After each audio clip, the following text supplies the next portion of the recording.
Hello friend, તમારું સ્વાગત છે મારા કિચનમાં. આજે આપણે બનાવશું ટ્રેડિશનલ રીતે ગુવાર ઢોકળીનું શાક. આ ગુવાર ઢોકળીનું શાક એવું બને છે, તમે રોટલી, પરાઠા, ભાત વગર પણ તમે ખાઈ શકો અને બહુ ટેસ્ટી હોય છે. અમારા ગુવાર ઢોકળીની રેસીપી તમને ગમે તો વધુમાં વધુ શેર કરજો, લાઈક કરજો. હજી સુધી અમારી ચેનલને સબસ્ક્રાઈબ ના કરી હોય તો સબસ્ક્રાઈબ કરજો.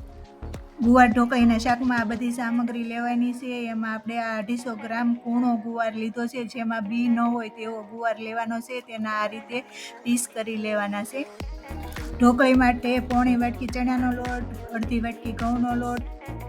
ગુવારના શાકના વઘારમાં લસણ વધારે હોય તો તેનો સ્વાદ સરસ આવે છે, એટલે આપણે આ અડધી વાટકી કટ કરેલું લસણ લેશું. આ 2 મીડિયમ સાઇઝના ટમેટા ઝીણા પીસમાં કટ કરેલા છે. હાફ ટીસ્પૂન કસૂરી મેથી, 1 ટેબલ સ્પૂન ઝીણા કટ કરેલા લીલા ધાણા, આ 2 નાની સાઈઝના લીંબુ.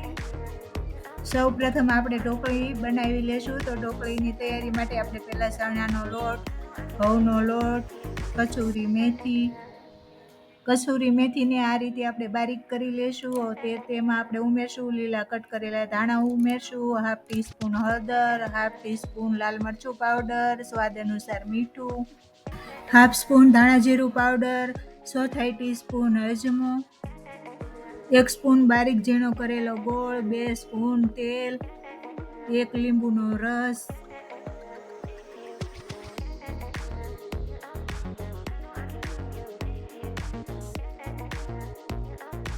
લીંબુનો રસ ઉમેરી અને સારી રીતે મિક્સ કરી અને આપણે ઢોકળીનો લોટ તૈયાર કરશું.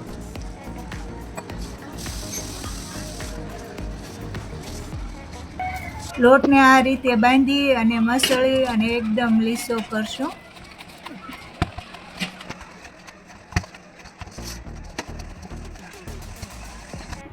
આ આપણો એકદમ પરફેક્ટ લોટ બંધાણો છે અને એકદમ સ્મૂથ થઈ ગયો છે.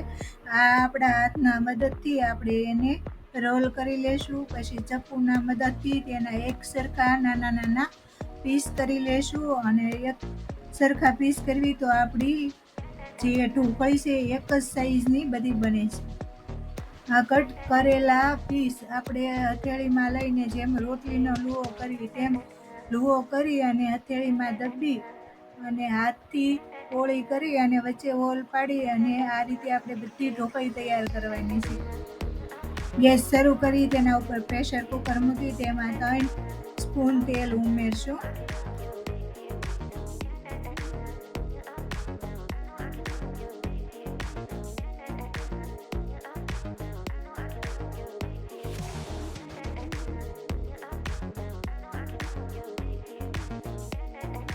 તેલ ગરમ થઈ જાય તો હાફ ટીસ્પૂન આપણે રાઈ ઉમેરશું. રાઈ ફૂટી જાય એટલે હાફ ટીસ્પૂન આપણે જીરું ઉમેરશું. જીરું સોનેરી રંગનું થઈ જાય તો 1/4 ટીસ્પૂન હિંગ ઉમેરશું.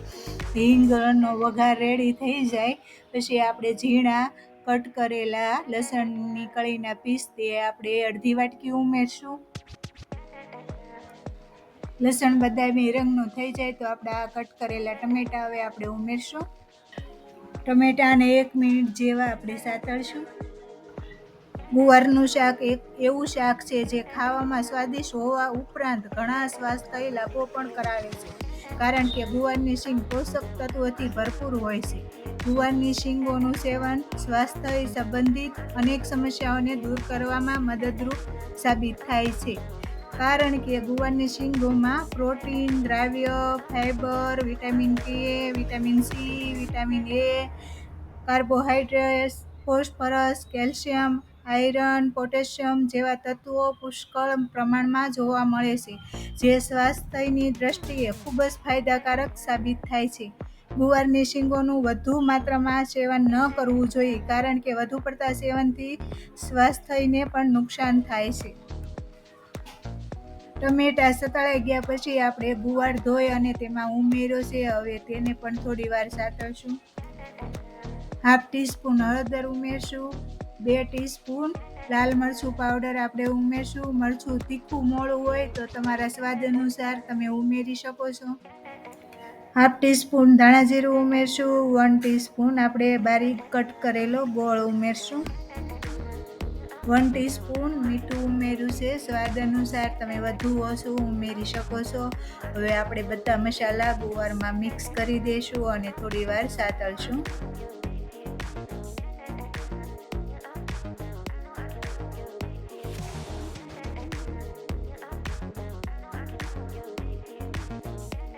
ચારસો 450 ml આપણે પાણી ઉમેરશું. પાણી ગરમ થાય અને ઉકળવા માંડે ત્યાં સુધી તેને આપણે ઉકાળવાનું છે.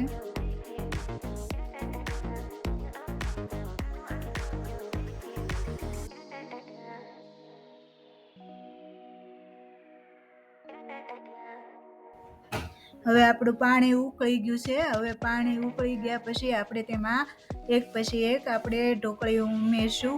પાણી ઉકળે પછી જ આપણે તેમાં ઢોકળી ઉમેરવાની છે. પાણી ઉકળ્યા પહેલાં તમે ઢોકળી ઉમેરશો તો ઢોકળી એકબીજા સાથે ચીપકી જશે અને તેનો પરફેક્ટ શેપ નહીં રહે.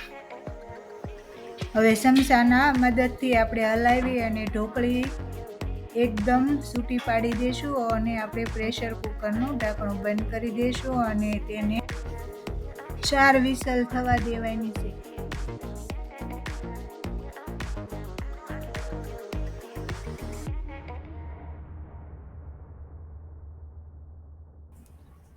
ચાર વિસલ થઈ ગઈ છે. હવે આપણે ગેસ બંધ કરી દઈશું અને પ્રેશર કુકરમાંથી જ્યારે પ્રેશર નીકળી જાય પછી આપણે ઢાંકણું ખોલી અને આપણે ચેક કરી લેશું આપણી ગુવાર ઢોકળી પરફેક્ટ કૂક થઈ છે કે નહીં.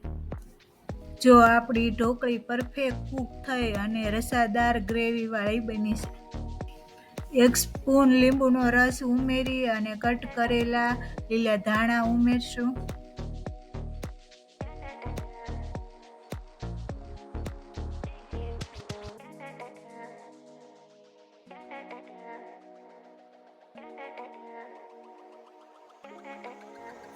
મિક્સ કરી અને આપણે એક સર્વિંગ પ્લેટમાં લઈ અને પ્લેટિંગ કરશું. ઢોકળીને વચ્ચે કાણા પાડવાથી તેમાં મસાલા બધા સડી જાય છે અને રસાદાર ઢોકળી બને છે. આ અમારા દેશી રીતે બનાવેલી ગુવાર ઢોકળીના શાકની રેસીપી તમને પસંદ આવી હોય તો કોમેન્ટ કરી અમને જણાવજો.